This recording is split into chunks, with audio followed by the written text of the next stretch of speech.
tumayo. At baka matanaw na nyo ang tunay na kalagayan ko. Ganito kasi yan, tao po, nandyan po ba kayo sa loob ng malaking bahay at malawang makuran? Dalahay niyong bahay at malawak na bakuran, mataas, mader, pinapaligiran, at nakapilang mga mamahaling sasakyan.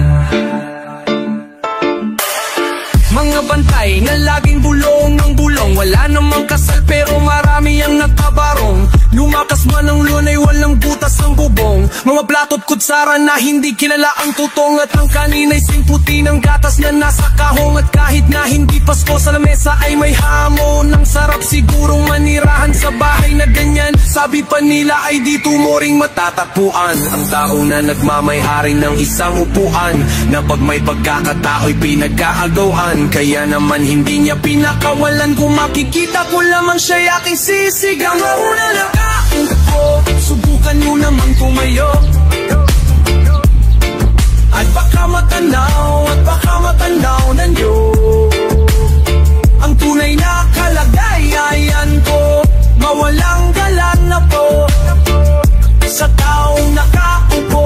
Alam nyo bang pantakan ng bigas namin ay di puno? Ang dingding ng bahay namin ay pintapit-taping yero. Sa gabi ay sobrang init na tumutunaw ng yero. At ikaw ang bilhin upang ilagay sa inumin, at di kayang bilhin upang ilagay sa inumin.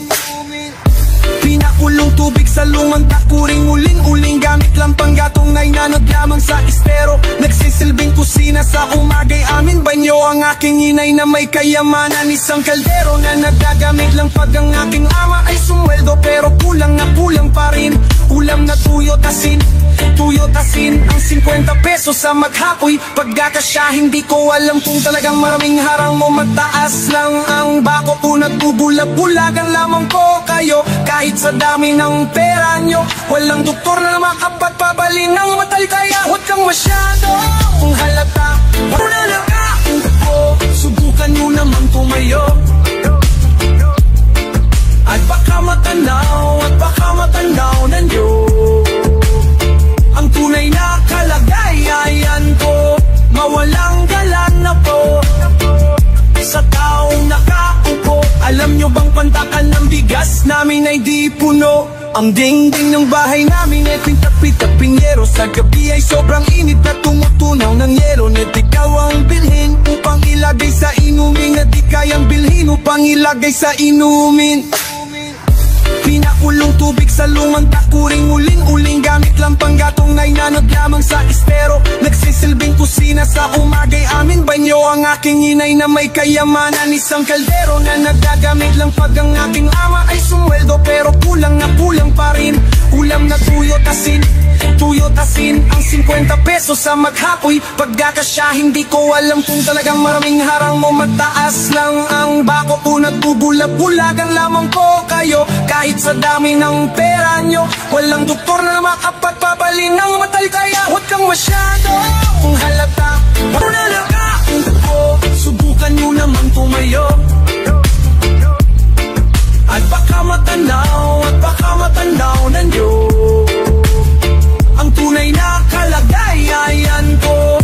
Mawalang galang na po sa taong nakaupo. Alam nyo bang pantakan ng bigas namin ay di puno? Ang dingding ng bahay namin ay pintapit-taping yero. Sa gabi ay sobrang init na tumutunaw ng yero. At ikaw ang bilhin upang ilagay sa inumin, at di kayang bilhin upang ilagay sa inumin.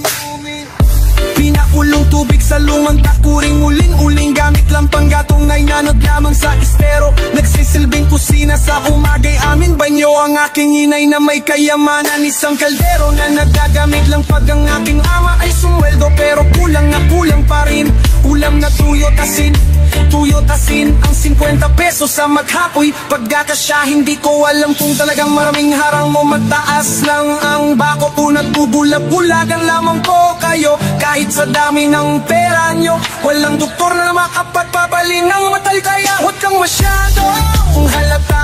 Una lang ko, subukan nyo naman tumayo. At baka matanaw at baka matanaw na nyo ang tunay na kalagayan ko. Mawalang galan na po sa taong nakaupo.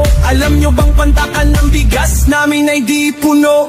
Ang dingding ng bahay namin ay pintak-pitak pinyero. Sa gabi ay sobrang init na tumutunaw ng yero. Net ikaw ang bilhin upang ilagay sa inumin, na di kayang bilhin upang ilagay sa inumin.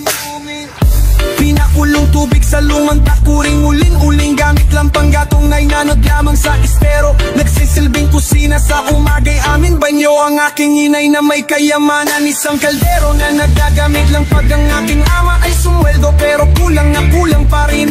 Ulam na tuyo tasin ang 50 pesos sa maghapoy. Pagkakasya hindi ko alam kung talagang maraming harang mo. Mataas lang ang bako ko, nagbubulag-bulagan lamang ko kayo. Kahit sa dami ng pera nyo, walang doktor na makapagpapaling ng matal. Kaya huwag kang masyadong halata, wala na kain ko. Subukan nyo namang tumayo at baka matanaw na nyo ang tunay na kalagayan ko. Mawalang galan na po sa taong nakaupo. Alam nyo bang pantakan ng bigas namin ay di puno? Ang dingding ng bahay namin ay pintak-pitak pinyero. Sa gabi ay sobrang init na tumutunaw ng yero. Net ikaw ang bilhin upang ilagay sa inumin, na di kayang bilhin upang ilagay sa inumin. Pinakulong tubig sa lumang takuring uling-uling. Gamit lang panggatong na inanod lamang sa estero. Nagsisilbing kusina sa umagay amin banyo. Ang aking inay na may kayamanan, isang kaldero na nagagamit lang pag ang aking ama ay sumweldo. Pero kulang na kulang pa rin. Ulam na tuyo tasin ang 50 pesos sa maghapoy. Pagkakasya hindi ko alam kung talagang maraming harang mo. Mataas lang ang bako ko, nagbubulag-bulagan lamang ko kayo. Kahit sa dami ng pera nyo, walang doktor na makapagpapaling ng matal. Kaya huwag kang masyadong halata, bato-bato sa langit. Ang matama ay huwag magalit. O bato-bato sa langit. Ang matamaan ay huwag masyadong halata. Huwag kang masyadong halata. Huwag kang masyadong halata. Huwag kang masyadong halata.